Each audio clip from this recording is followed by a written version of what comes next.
Hey everyone, and welcome back to Country Music Made Me. Thank you so much for joining us once again. If you haven't already, please be sure to check out our website, countrymusicmademe.com. There you can listen to all of our episodes, and you can also sign up for our newsletter to receive exclusive content straight to your inbox. Just head over to countrymusicmademe.com and hit that subscribe button. We're also available on any streaming platform, so if streaming is your thing, just head over to your favorite, search Country Music Made Me, and give us a follow there as well. Now on today's episode, we are excited to welcome Tim Neufeld. Now you might know him as a member of early 2000s Christian rock band Starfield, or more recently as the lead singer of country bluegrass outfit Tim and the Glory Boys. Now, Tim was basically born into music. His great-grandfather, his grandfather, his father, they all played music, and Tim was really engrossed in that from a young age and really has been chasing the dream ever since. We had a great time talking about his journey, the ups, the downs, and the go-arounds. So please enjoy our conversation with Tim Neufeld.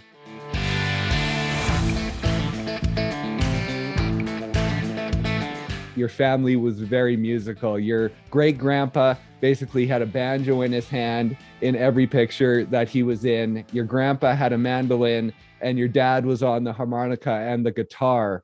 And I've heard you talk about that, but I want to learn a bit more about them and how they helped influence your love of music off the beginning. What sort of memories do you have from those early days of your family playing music, and when you first started to feel the inspiration of that within yourself? Yeah, it was from as young as I can remember. Those bluegrass kind of family band environments that you just described happened when we would.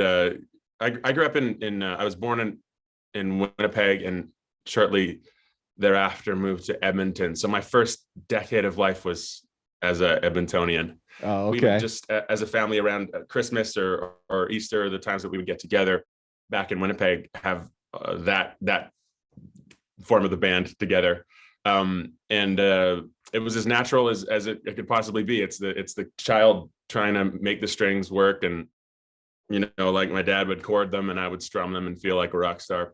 And so that was the earliest. And then it was all about church music, being in the back of the adult Sunday school class while my parents led 70s choruses and hymns and worship songs. And if anybody wants to challenge me to like a 70s worship hymn chorus song off, I know all the lyrics better than you and the chords, but they were simple songs. Awesome. And it was at a time when hymns were kind of transitioning into more contemporary pop sounding songs. So instead of the hymn, it was like the 3.5 minute song that wasn't about your girlfriend. It was about Jesus. It was a totally new thing at the time. So it was an exciting thing to be a part of, but I thought it was the only thing. So for the first 15 years of my life, there wasn't any other music influence. Oh, wow. That's with the exception of Johnny Cash and maybe Anne Murray, but very limited access to the radio or any of the popular music. Not that music was amazing. In the 80s, it was like the glam rock hair metal days. So yeah, exactly. I didn't even understand what a distortion pedal was. I couldn't understand how these dudes would get these sounds coming from their guitars, because my guitar that I played, my dad's Martin, it just sounded so different. So that's the origins, and out of that was just sort of learning that there's other influences, other kinds of music, other genres, and those slowly crept in. But it was all church music all the time, even into our first record deal with my brother in Nashville with Starfield and EMI. And it's only until the last few years that I've even explored different songwriting, like with country music being really not necessarily religious, not exclusively irreligious either. There's lots of overtones, and Bloodlines is one of those songs that kind of delves back into that. But even writing a song or performing a song with the word girl or baby or ain't in it is still a bit of a mind trip, and it's been really fun to explore. But I am absolutely a late bloomer. Right. And so when did you and your brother start to play together and start to get that itch of music being a career? We're 5.5 years apart, my brother and I. So it was, for me, it was just out of high school. And for him, it was just sort of entering high school. It was trying to emulate a lot of the bands that had kind of made it in Christian music, a particular band called Delirious that was basically a U2 ripoff. Right. Everything in Christian music channels back to U2 somehow. And we all just tried to rewrite Where the Streets Have No Name over and over again. Right. To get that epic thing. I think they're still doing it. But that was it. Yeah, high school for him and just out of it. And this is our first album release party was in 99. So I can honestly say I was in a 90s rock band it was in October for 3 months. And then out of that, it was growing up, learning how to be in the music industry. And we signed, you know what, we signed 5 years into being a band. So we signed in 2004 with EMI. And right. And John was still a teenager at the time, and I was in my 20s, and yeah, that's the origin of us working together. Right. And now I saw on an Instagram clip it was some rapid fire questions with band members. And one of the ones that you had, I think it was like, what would you tell a younger you or something like that? And you mentioned that you would tell yourself to go get a business degree. And so when you look back on it, those days out of high school and jumping into a band, when you look on it now, what do you think? Are you happy with the way it went? I think I've taken it about as slow as anybody can take a music career. So I don't have regrets about the pace of it. I think it's the reason I'm still in it right now, honestly, is just that it always has seemed like a long-term endeavor. I still think I should have got a business degree over what I did try to get, which is like a theology degree at a Bible college. Oh, really? Yeah. I mean, I'm glad I did. And I guess I know a lot about the Bible, but I am, everything I've learned, it's sort of literally had to be on the street the road, on tour, not like the rough streets of Winnipeg. Right. Yeah. It has been a business degree in its own right. And I think anybody that is in a band that has some form of independence before they sign, or like really for me, there was the independent stage, there was the dependent stage, and then there was the post-dependent stage. And now it's back to being dependent. So it's a really strange journey. But in all of that, I mean, you learn all you need to learn if you're paying attention about any kind of business ever. I mean, you're in hospitality, you're in transportation, you're in entertainment and show business. You have to know about retail. I mean, you're hawking t-shirts. I mean, we joke that we're glorified t-shirt salesmen most of the time. You're right. Working with consulting with different sponsors, and you're a model. And if you let it can be an absolute schooling in how to run a business, and almost any business. That's how I've tried to approach it with Starfield, and certainly with what we're doing now, to just immerse myself in the process, be dangerous at everything. That's getting harder and harder with tech, but right. Yeah. It's served me well, but it also has in limitations when things start to scale up fast. And so finding partners that you can trust and give away, especially artistic direction to in little ways here and there. Right. Yeah. Has been a little more difficult because of my fierce sort of like independent spirit that I share with Colin, who's my business partner in this, and certainly the other Glory Boys when they're involved. That's one of the biggest challenges of it, growing the way that it did, but it certainly would have all benefited from a little more education on the front end, but maybe I wouldn't be here in the same way. And I don't have any regrets either way. Right. And that artistic direction, the last two videos, I believe, have been with Sony for Bloodlines and for Me Without You. And I mean, these videos, I mean, you just got to stop heavy. with this heaviness. Oh man, can't get through it without some tears. But as far as those go, Me Without You, you filmed that at the Walker Theater in Winnipeg. And I heard you talk about the importance of that theater for you growing up. It was sort of the pride of Winnipeg. I guess it still is. It was called the Walker Theater back when we would go to it. And it was a a movie theater at first, but it got all of the B acts, like almost everybody. And back to its beginnings, a lot of the classic iconic sort of artists like Charlie Chaplin played there, and the Guess Who and Burton Cummings, who has a real connection to Winnipeg. Yeah. Was one of the earliest that was performing there. My experience with the Walker was a different one too. It was through the church. There was an event called Hear the Music that my buddy John Buller put on a monthly, sort of all the churches coming together in this cool theater and do music thing. And he invited us on stage several times. And it was my first time being on a stage that wasn't in a church. First time kind of feeling the energy of like a green room that had Sharpie walls, bands that had signed, that I'd heard of, that I knew of, that I loved. And then certainly the Christian bands that I was allowed to see that would go there, it just felt like the coolest thing out of the church that we'd ever seen. One of those was a band called DC Talk, which revolutionized my idea of music. It came out at the rock rap kind of stage. It was like Toby Mac is another artist that's still doing really well in Christian music, but at that point in time, it was like nothing I'd ever seen. It was so exciting.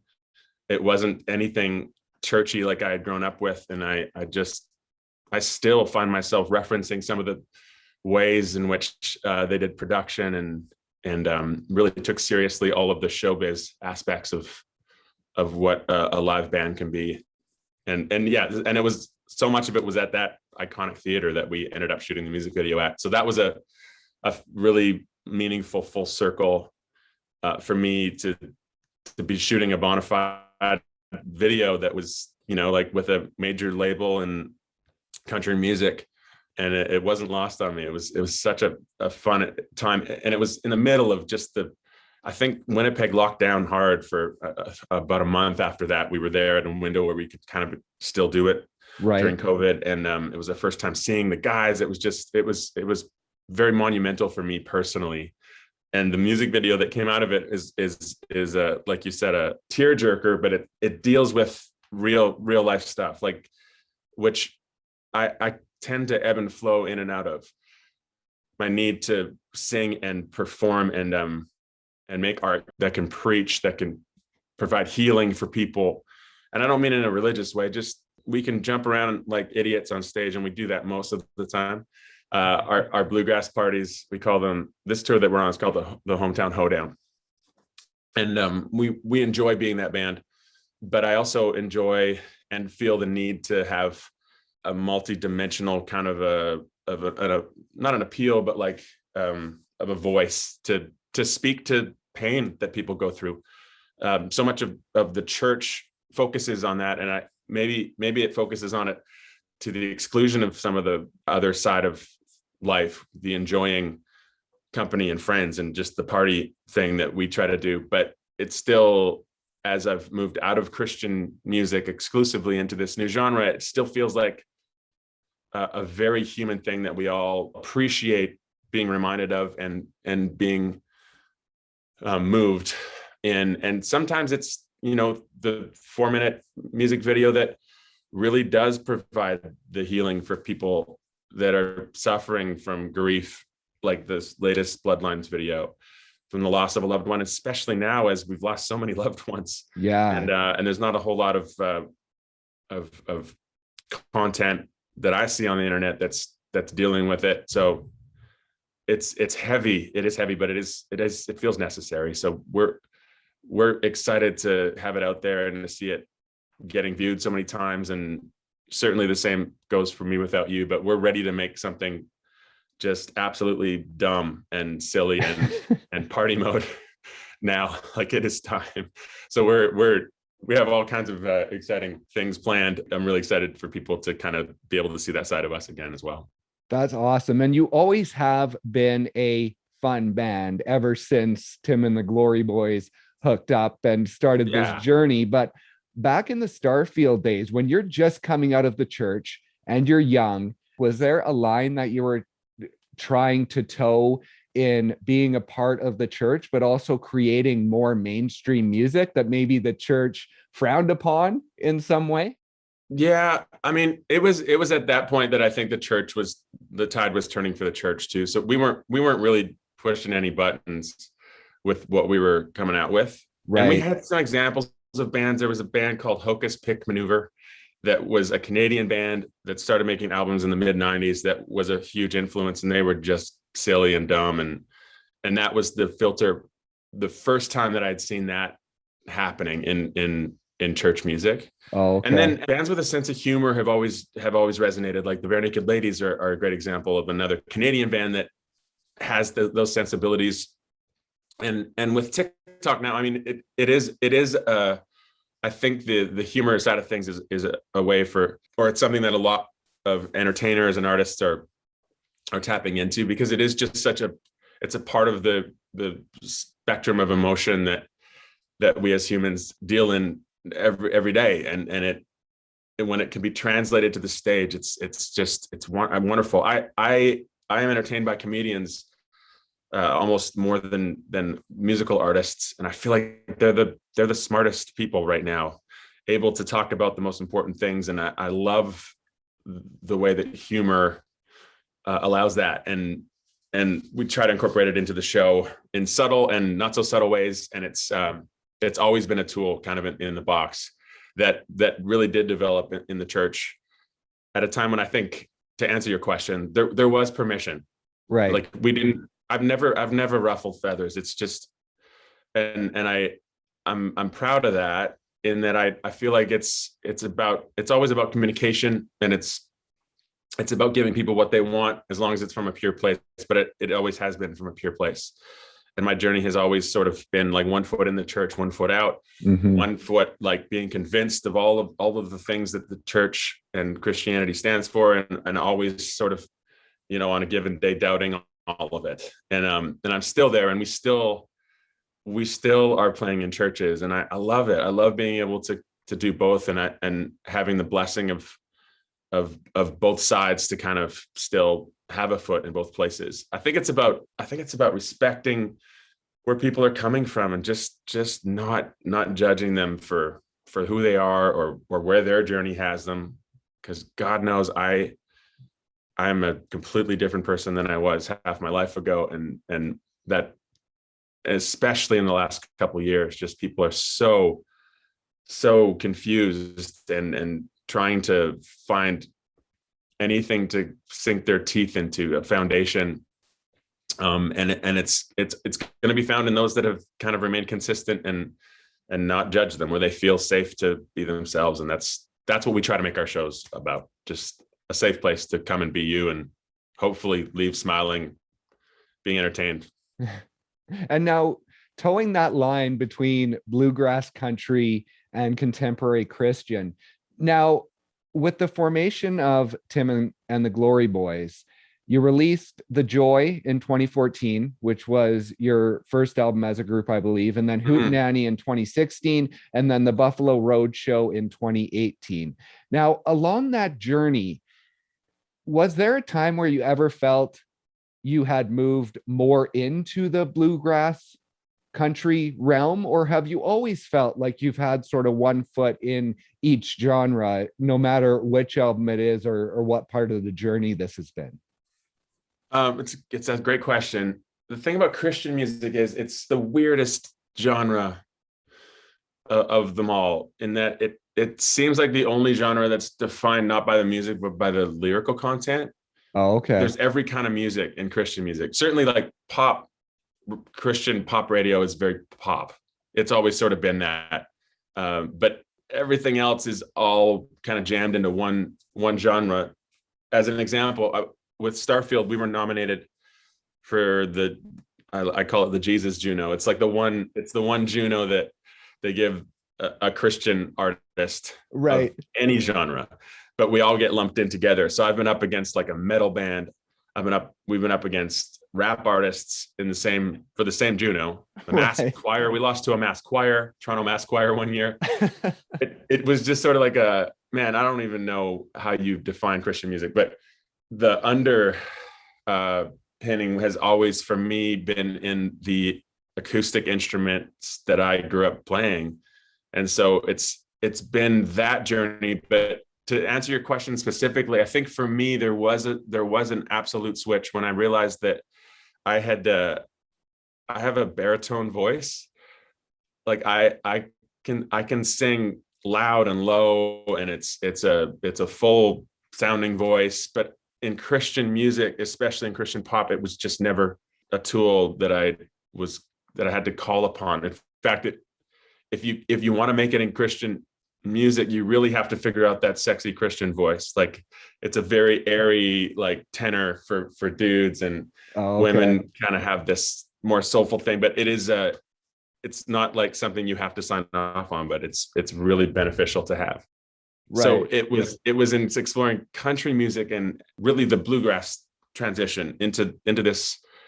The reason we wanted to not do the poppy kind of shiny Christian thing that was Starfield when Colin, by the way, was also in Starfield for the last 3 years of the band. Right. And so we were on the journey together, but as we were exiting that genre and trying to figure out what to do next and essentially reinvent ourselves, not that we sat down and it was all a master plan, but we just kept coming back to the permission that bluegrass music had in it to be, for lack of a better word, silly, just to be a little bit off of center, and how that could help us communicate in a different way and find new audience and skew older and younger, because it was more of a family feeling thing. And that's what we were all about at the time as we were starting our young families. Right. And somewhere in there, about halfway through, I think it wasn't on the Joy as much as it was whatever was next. Joy to Hootenanny, where I started to just sort of delve into that lower register of my voice. And I was shocked at people being shocked by it and loving it and being like, why don't you sing like that? That's your voice. I didn't realize that. I really didn't. It never occurred to me that I wasn't singing in my I guess the fullness of what my voice was or could be. Right. It was always sort of trying to sound like Bono or Chris Martin or whatever. And that for me, I think I just realized that I naturally have this gift for this genre, and certainly country music in the same way. And that's been such a cool self-discovery thing that has allowed me to really feel more and more confident in this genre as these songs come out and people dig them and specifically make comments on my voice. It's amazing to take this long to figure it out, but it feels like I'm gonna have a lot of fun in continuing to explore it and writing songs that kind of incorporate that lower register for years to come. Right. And now you mentioned Bono, you mentioned U2 earlier. So I do have to ask, in 2015, you saw U2 at MSG and you were basically sitting on their laps. Like you were right up front. Tell me about that experience, what that meant for you as an artist. Yeah, you went deep diving into my Instagram posts. I did. Yeah, it was fantastic. It wasn't the first time I'd seen them, but a buddy and I have now seen the last 3 tours. Oh, wow. The first was we saw them at Soldier Field in Chicago on the Vertigo tour. And that was Vertigo tour? No, it was the 360 one with the claw. I think the 360. Oh, okay. It was mind-blowing, and it was the first time, and it was so special. MSG shows were us just trying to do the ultimate U2 road trip. And we thought we had done it, and it was amazing. And we got to see who was with him.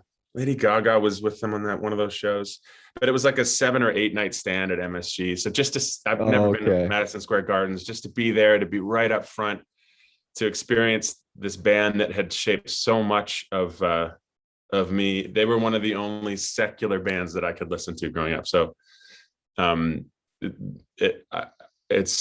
can't overstate how much of an influence Bono and his music has had on me. Also, as a man of faith that kind of incorporates it into his music, it's really been kind of my true north. He has, anyways, for my whole career. But we thought we had seen them in the ultimate place, and then they came out with this Joshua Tree tour, and we realized that we could go to Dublin and see them. So we did that.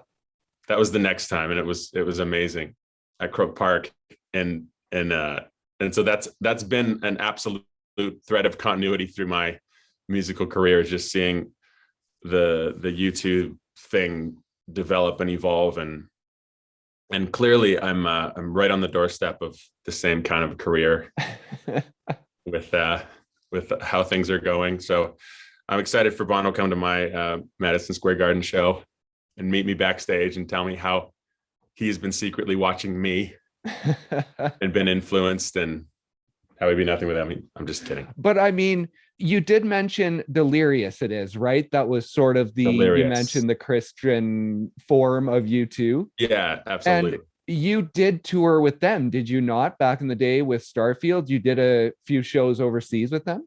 We did, yeah. We did a show with them in the Philippines. We did one in Scotland at a festival there. They probably guarantee they don't remember us being there, but it was all about us being there with them. Our first time opening for them was in Atlanta. We were at a youth conference, and I just wanted to be so cool in the green room, and I screwed it up. I was so Really? awkward and weird. What did you do? I don't know. They were talking about radio singles, and I made a crack about the record label, thinking that they would be like, oh yeah, we and our guys, am I right? It was one of those two. I don't even know what. Right. It was just dumb. It was just trying to connect. But the coolest time, again, that they will not remember, was Times Square. We opened for them at the Nokia Theater at Times Square. We had so many amazing opportunities to play around the world with bands that we loved, and it does seem like the distant past, but even as I'm talking about it, it's yeah, we got to do that. And it was those moments where you just pinch yourself, and on the shuttle ride there, you just like, can you believe what we're about to do? And then as you're in the bar, like taking down a Guinness after the show, like, can you believe we just did that? We just played a show at a theater in Times Square for our favorite band, and it was amazing. It's still amazing. We're getting these opportunities now again, 15 years later, and it's blowing my mind. Yeah, I was going to ask you about that, because you mentioned the Junos and being nominated for Junos, but then in 2021, so last year, you were nominated for a CCMA. And so I was going to ask you about that. And as you move into this country genre, what does that mean to be able to be nominated for a CCMA and attend the CCMAs and sort of be welcomed into that group of Canadian artists? How big is that for you as an artist? Yeah, it's massive. I don't, something I've always said is like, I wish I had dreamed bigger, like through my whole career. Just my capacity to dream has always just kind of come up against my insecurities or my age or just, what I perceive as my talent or lack thereof. Right. And so I'm legitimately surprised that, like, as much as anybody else, when these things present themselves, even this career in country music, and certainly, the CCMAs, it just feels like a more and more real kind of an event to hopefully even finally prove to myself that I'm worthy of it. Like that it right, is, yeah. Like I've won 2 Junos. I have a record deal with a major label, and I have these hit singles, and it's still, I suffer so hard from imposter syndrome. So those moments, I really try to soak them in. We had a performance at the CCMAs. We played Me Without You acoustic with the fiddle and the bass bowing and the dobro. It was beautiful. It was like nothing else that had happened in the night. There was amazing performances, but it was the last one, and everybody was appropriately drunk to be moved by it. And we got this sort of like this amazing response and legends in the industry, artists and industry folks just gushing, and I could hardly hold it together. It was one of those, just I'm speechless, and I can't believe they're talking to me about it. So it's absolutely overwhelming, and at the same time, it is it's just so appreciated. Like it doesn't go to my head and that I feel like I've made it and now I can do no wrong. It just feels like, being accepted into a family that I didn't know I had. And they're so gracious to be so kind about us and what we're doing and our connection with people. And it's special. Yeah. It's taken to heart. I've been around the industry long enough to realize that these chances are so far and few between for any artists ever, never mind one that's kind of been doing it as long as I have and had so many chances at it. So that's the long answer of it's so special. I hope there's more of those moments, and I'm sure there will be, but they'll be special too. And I can't wait. When it comes to that imposter syndrome, when you look at that, is there a balance there of accepting what you have and being able to be present and enjoy it, but like you say, not going so far that you get a bit of an ego on you and that you expect it? Yeah. You know what? For me, I don't have ego about it. Like I have to nurture my ego, if that makes sense. Yeah, I really have to push myself to have the confidence and to care enough about the accolade and the, what I've done and what I've established. I always defer to, and maybe that's part of growing up in the church, honestly, because it really is about letting your ego go. It's always about pointing up and being like, I want to thank God, which I realize is sort of almost a trope now. It's like it's an award show meme, like, I want to thank God. No, really, Christian music, I want to thank God. But it's a separation of ego and it, I guess. But I'm never going to be one to struggle with that. I don't think. I think the imposter syndrome, or maybe it's humility, or maybe it's false humility. I don't know, but I'm very aware that my shit stinks, and I don't have aspirations to be adored and put on pedestals. I love the connection with the people that I get to have it with. In the band, I love that part of it. I love being able to work with people at the label and the industry and having these new partners that are just amazing people, being in their lives. And then I love the connection I get on stage with people. But beyond that, like, I don't need to be singing. I'm happier in the woodwork, like disappearing after shows and not having, the need to go out and have people notice me or to be famous maybe lost on me. And that makes it hard to also like be a presence on things like TikTok and Instagram. It's right. It's a struggle to be like, hey, look what I have, or look what I've done. But I feel like it's a good place. And that's something that age has allowed me, and the experience in this industry to not have to really deal with. But if anything, if it's a detriment, it's to my own detriment. And it's like, right. you need to push, you need to get yourself out there, you need to hustle. And I have people in my life that help me do that. But if it's left to me, I'd probably just hang out behind me on this couch and tinker on my guitar and write songs and go on tour once in a while, but otherwise stay out of the limelight. Right. And now you mentioned just sitting on your couch and hanging out. I have to ask you, just because I'm very interested. I mentioned the sort of get to know you post on Instagram that I saw a while back. And you mentioned your most prized possession was a hot tub that you had bought. It was in the 2010s sometimes, I think. And you mentioned that was a big place to go and write and relax and do your thing. And I was wondering if you still have that, if it's sort of still a refuge for you. Yeah, I do, but we moved and I have a new hot tub that is still that. We call it the hit tub because it has inspired many a song, but it's usually like stupid, goofy songs that you would expect to come out of a hot tub. Yeah. But yes, I do love it. This one I'm looking out beyond it because we have a bit of a view here. We moved up to Ryder Lake in Chilliwack, which we did live in Abbotsford in suburbia. Right. For, I want to say 13 years. And over COVID, we decided to make the move. And it's 15 acres. It's amazing. It's beautiful. Wow. And the hot tub has the best view of all of them. So it's taken on an even more important role, I think, in my mental health. But it feels like, even talking about it, I'm just like, oh, of course I need a hot tub and acreage and an amazing view so that my mental health can be taken care of. Yeah. Nothing less will do for me. No, it's an absolute gift. Actually, and with kids, I have children now and I've basically almost 3 tweens, but one is already a teenager. And okay. And the hot tub is such a great family tool if you can afford one and get it. And go in there with a glass of wine. It's good therapy, and it puts people together. It's like the dinner table, but for I guess the privileged.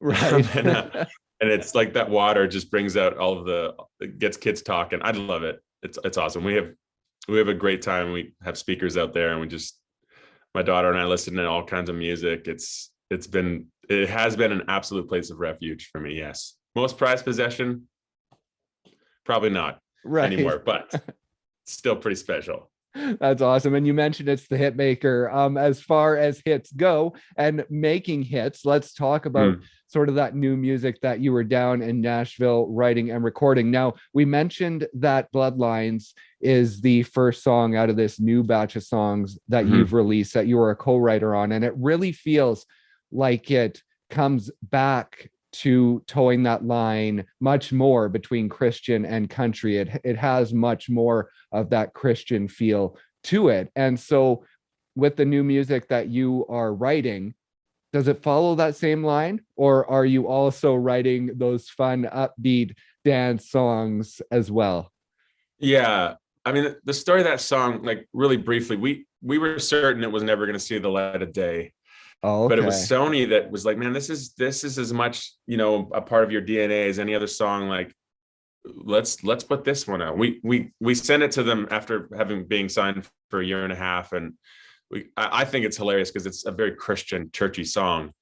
And the head of a label wrote me an email as soon as we sent it. He never sent, I've gotten maybe 1 or 2 emails about unrelated things ever from him. And it was just, the line was just, holy F, boys. This Bloodline song is a hit. We're like, okay, what? I thought our manager was playing a joke on us, honestly. So right. I mean, for lack of a better way to describe it, it did kind of feel like a God thing. It just was like, all right, let's put this out. Let's do this, even though it's not like the direction necessarily that we thought we'd want to go as we were with this record label. But if they are stoked on it, like, yeah, we'll be stoked on it. I love it. And it's done amazing things south of the border for us, almost more than up here in Canada. And it's still climbing the charts. We'll see how it does, but just to have it out there, to even just say to those that have been with us for the almost 10 years previous to us putting out country songs, say, hey, we're still these guys. Like, this is still the heart of the band.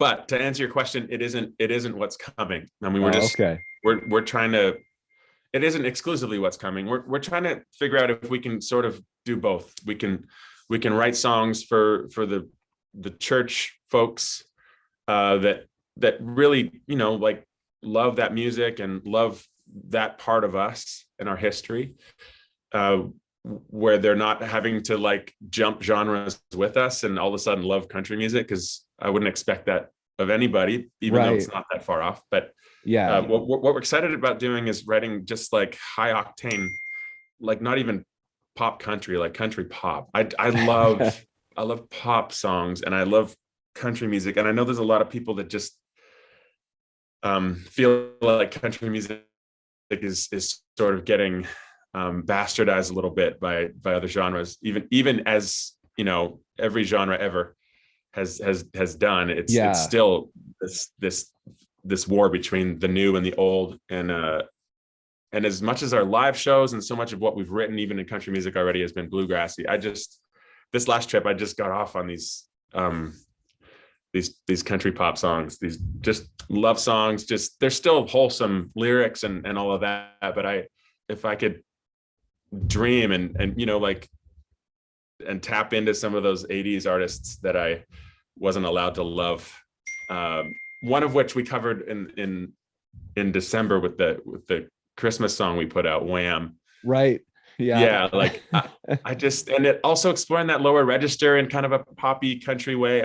I'm just having fun with it. So we're chasing the fun and the stuff that brings us joy and brings us life. And people will just have to come on the journey with us. But it's definitely going back to the more established kind of country thing that we're, for all intents and purposes, Tim and the Glory Boys 2.0 is about. That's awesome. Well, you got to do what you enjoy at this point in your career, right? It's not like you want to be chasing what other people want to hear from you. You have to be having fun with this in order to have fun doing it, right? Yeah, and we are, and every time we've made those decisions, it's always been the ones that have paid off or have given us the most benefit mentally.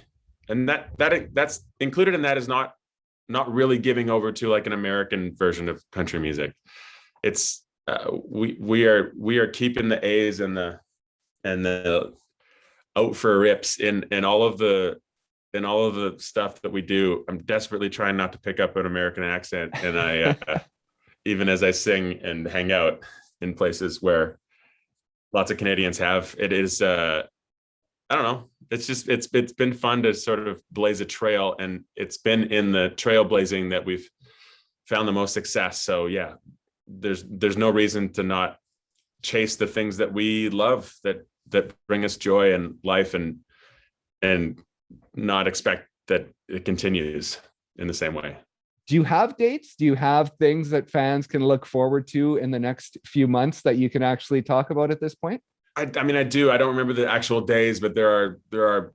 It feels like every week there's 2 or 3 new kind of like Canadian country fairs or festivals that are, they've been raring to go for years now. And yeah, exactly. Yeah, I'm so excited to do that because we've had to have this whole music career with hit singles and everything else, and getting to go to the industry events, but just no live gigs. Nobody has seen us live that hadn't seen us before we had the country songs on the radio, and so this year is it's just going to feel so glorious, with the exception, of the tour we got to do with Tennille Towns in December, which was amazing. And 2 or 3 shows in, Colin and I looked at each other after kind of struggling through this we had never played I'd never played a club before. I'd never played in front of people drinking before. Oh wow. Ever.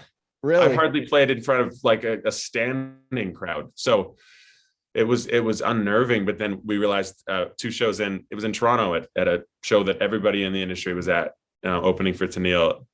It's just like, wow, people are exactly the same everywhere.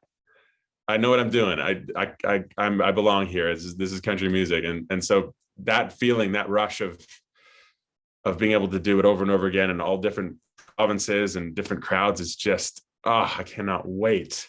I cannot wait to come back and tour so many of these places that we've toured so many times, but not for these people. And it's going to be amazing. So let's all make sure that COVID goes away and we can have fun again.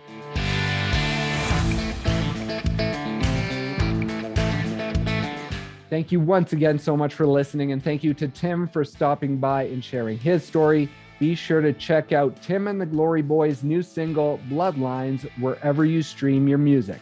Please also be sure to visit our website, countrymusicmademe.com. There you can listen to all of our episodes, and you can also sign up for our newsletter to receive exclusive content straight to your inbox. Just head over to countrymusicmademe.com and hit that subscribe button. You can also, of course, find us on any streaming platform. So if streaming is your thing, just head over to your favorite, search Country Music Made Me, and give us a follow there as well. Thank you so much once again for listening, and we'll see you next time on Country Music Made Me.